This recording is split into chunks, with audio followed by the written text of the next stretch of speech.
जय हो ठाकुर देवा जोहार जोहार ठाकुर देवा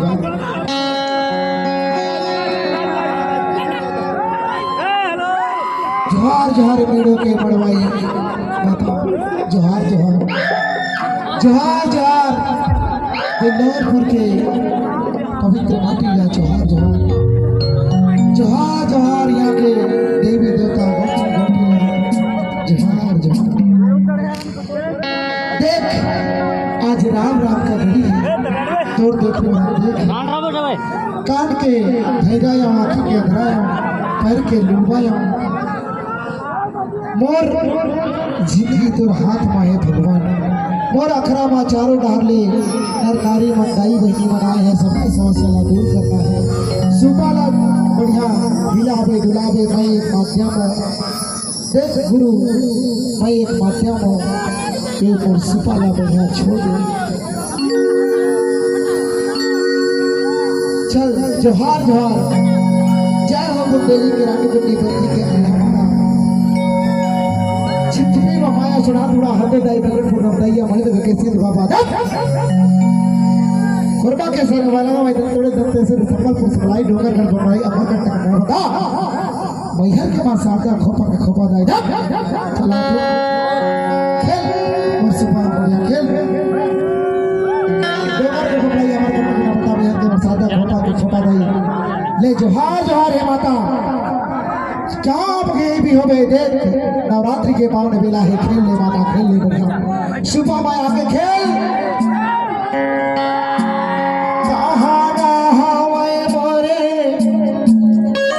माता दाई माता माड़वाही रानी माता कहना हमें महामाया हो रही ओम सत्य मंगला वाली देख माता आजा खेल ले भाई खेल ले कहना हमें मोरे माता तुदारे गाड़ी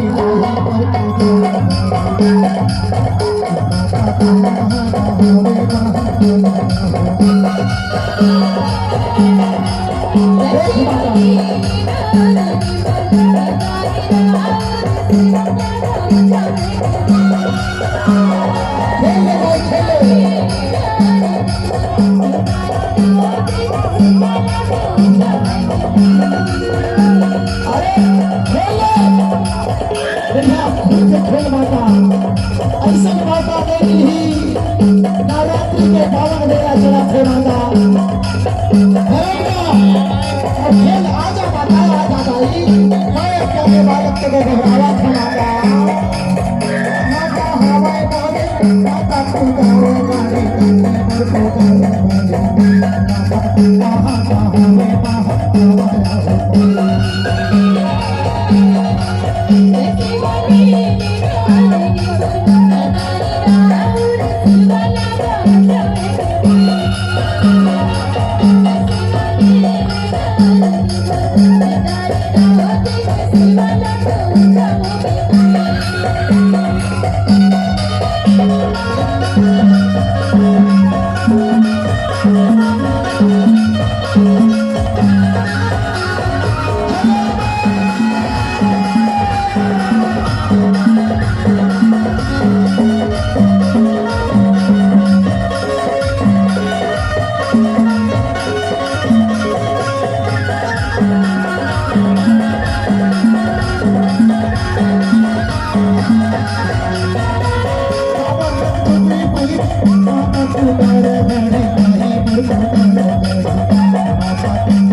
Thank you.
Thank